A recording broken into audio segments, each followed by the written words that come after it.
normally when you attend meetings or when you come for functions, you are very comfortable because the crowd is a little heterogeneous. You have different bankers, you have different stakeholders being present, which makes us feel comfortable.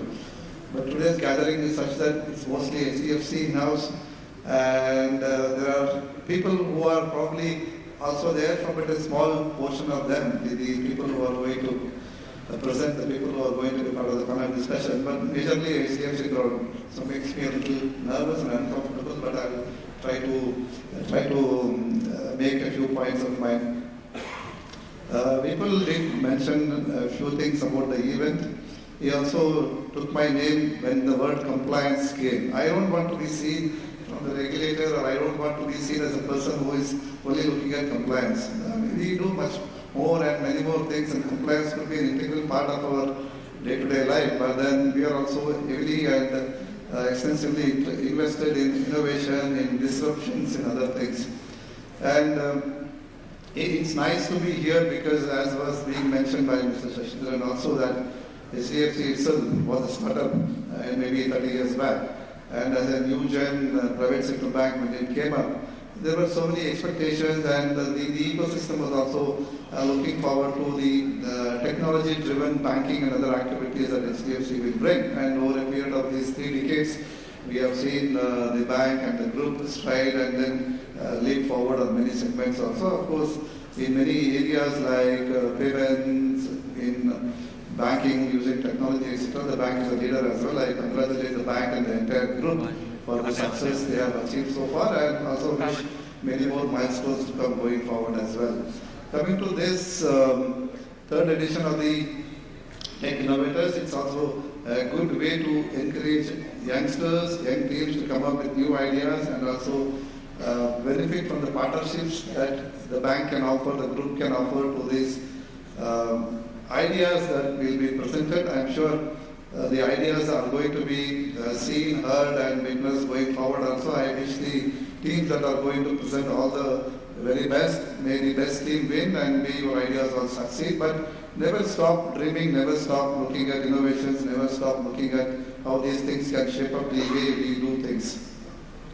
I actually also remember a couple of things that have helped when we talk about innovations and partnerships, and this is one of the things that is going to be beneficial to everyone, the partnership between the startup, the fintechs, and the bank. Typically, we all know that the banks are institutions of trust. The banks are there in the ecosystem. They have been handling multiple customer interests, so there is an element that has been brought in, the element of trust, as I mentioned. And the fintechs with their ideas and their innovative state of mind, if you partner with them, probably both will benefit, and in the process the ecosystem will also benefit as well.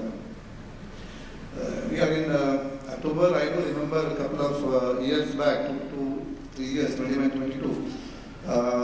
We also try to bring out certain new things in payments, certain new things in the way people handle their cards and other things. Of course, whenever some things new are being looked at, there is a heavy element of skepticism, there is a heavy element of criticism as well. So it's all these things that you need to put behind you when you have to succeed.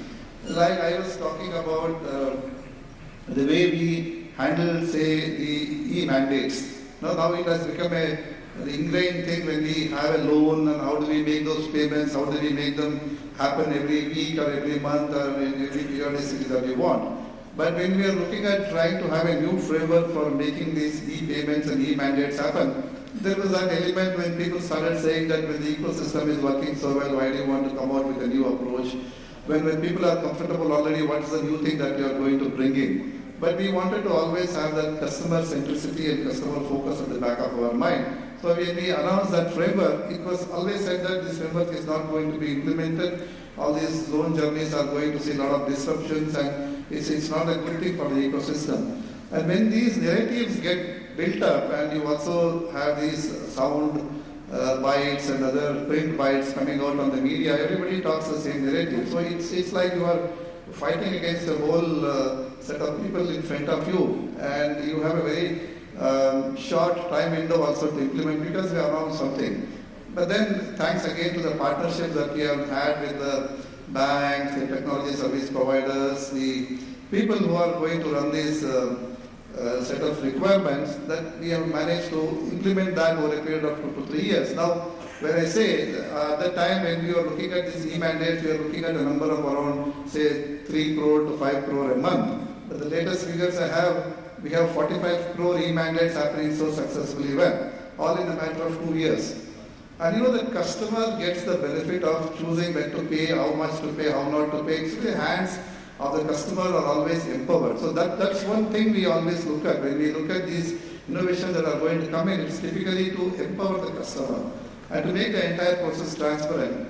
Because earlier, if you remember, there were those complaints that were coming in that once you give a mandate, you are wedded forever with that particular mandate, whether the relationship with the institution continues or not, whether the repayments are expected or not, you will end up with the mandates forever. So thanks to this empowerment of the customer, if you see, the people are now very comfortable in setting up e-mandates.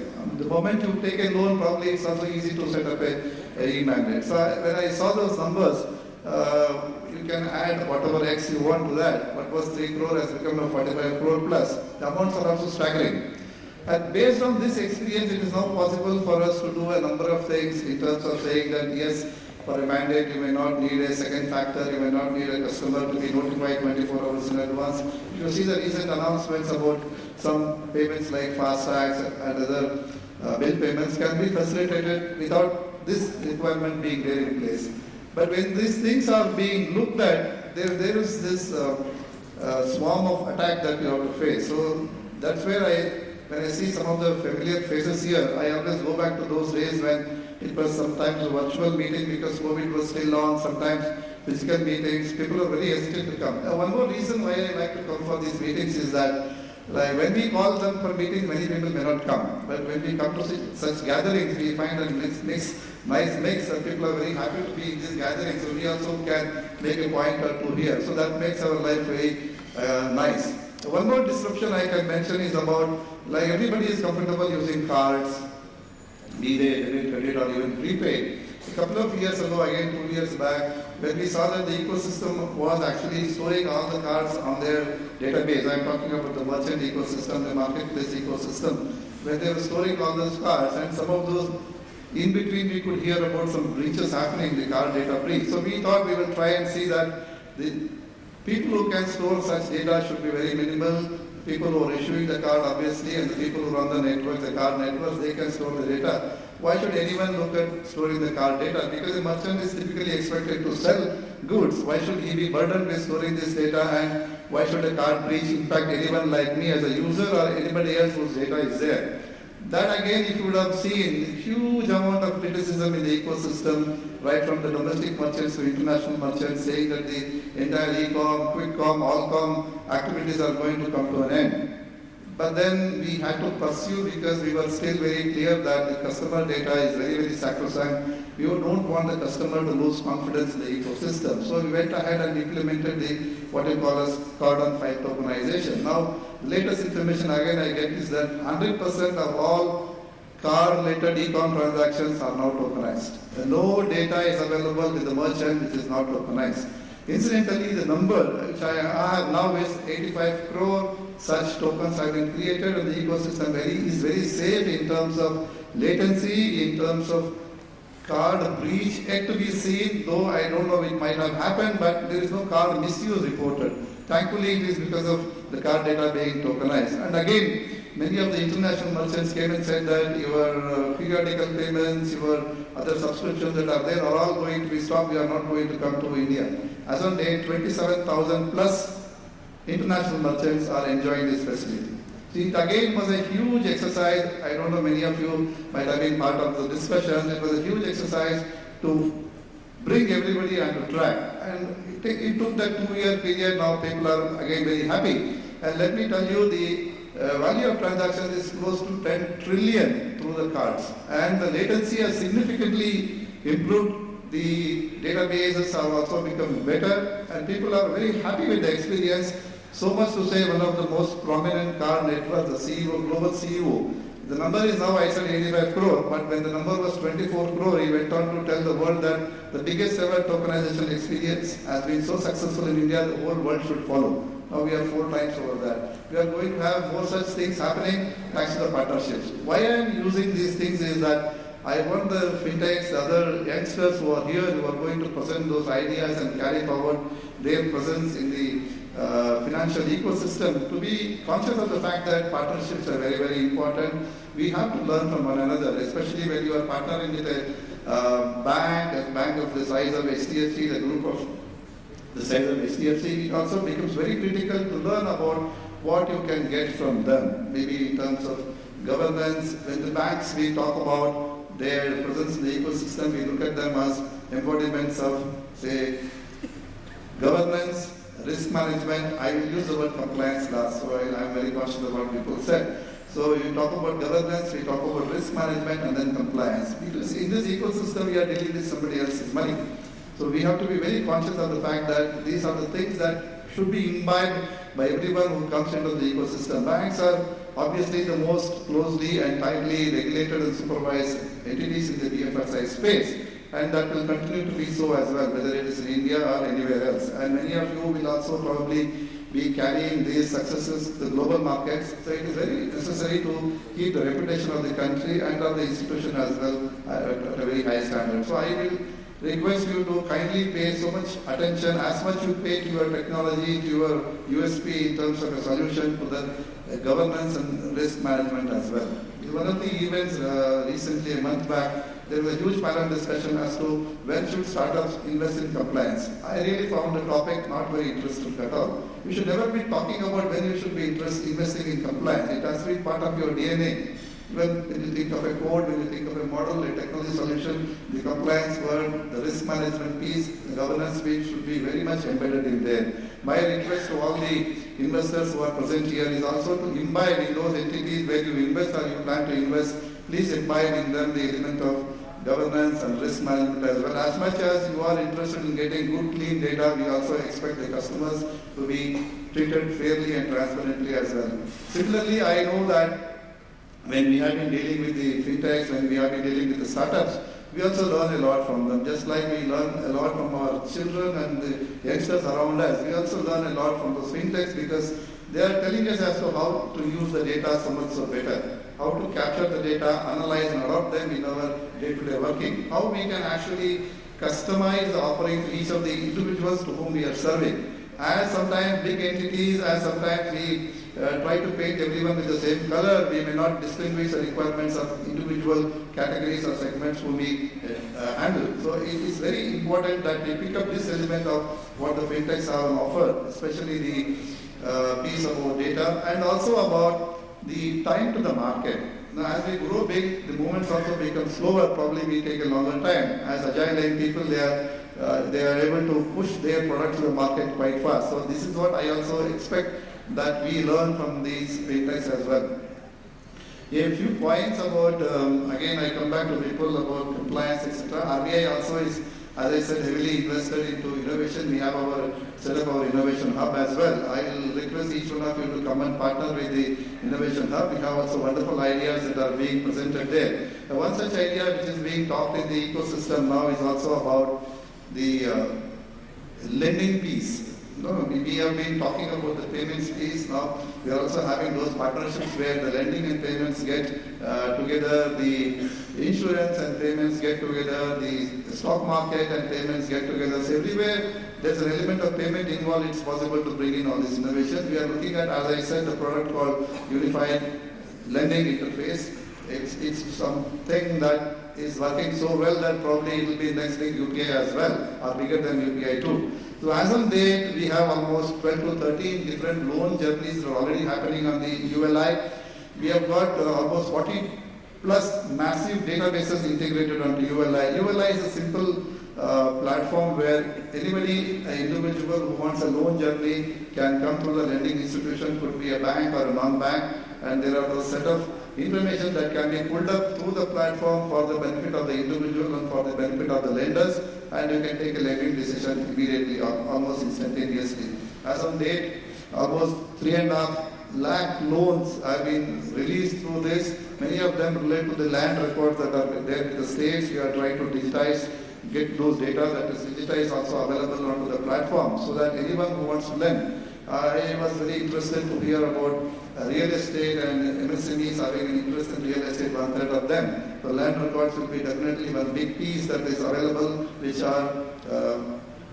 can be used by any lender. And similarly, GSTN is being integrated, has been integrated. We have so many other data sources, including dairy data for the farmers as well. So we are going to significantly make banks and non-banks come onto the platform. The idea is tomorrow to democratize the way payments have happened today, to democratize lending as well. I could tomorrow just go to the app, I could go to the website, I could pick up a loan request, I could be given a loan by anyone in the ecosystem as well. So that's what I was saying, democratized lending.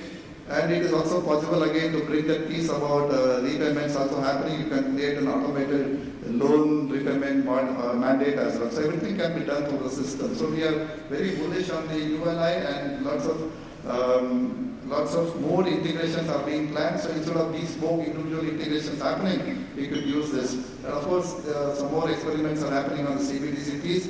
As I said, every time you do something, there is a news that comes about why this and why not this way. Today also, I think there are some media news about why should RBI continue on CBDC, why should RBI not stop its exercise. So that's to us. We can always experiment and pilot and find what is good for the ecosystem. So as I was saying, there are many more things that are possible, but we also want to understand the FinTech ecosystem much better. We have set up those FinTech repository in the Innovation Hub. Kindly come and contribute, because ultimately we are not looking at individual innovations to happen by X, Y, or Z. It could be as a collaborative effort. Just like one of the ideas you have of this event is to co-create and co-learn. We are also looking at collaborate, cooperate, and not to compete. So it's possible, because it's a too big a piece, and one or two players are not going to make such a big dent. So when collectively, if we can go together, we can make that loan journey happen so much so different. DPI has been the way, digital public infra has been the way we have been developing the infrastructure, private-public partnership.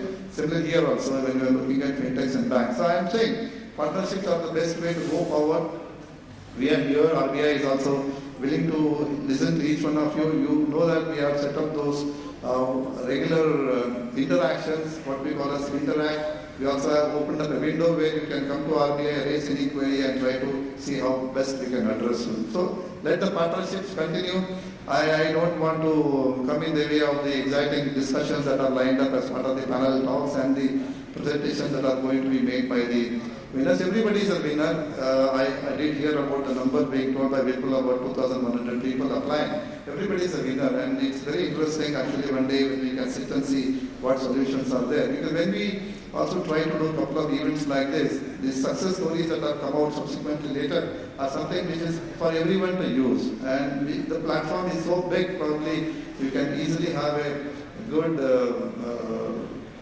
scale-up happening immediately after the product is presented. So I wish everyone the very best, and I hope we continue to engage on this innovative ideas, and we will also be happy to hear about the success of many of the ideas being presented here. Some of those segments may not be directly related to us, but wherever it concerns payments, because anyone who gets into any sector, maybe a food aggregator or any web aggregator or anybody else, comes into the payment piece because it's very interesting. And many of those people who taste success in the payment space also want to become a bank. So ultimately they want to come into this world as well. So we will be there waiting and watching for you to come in.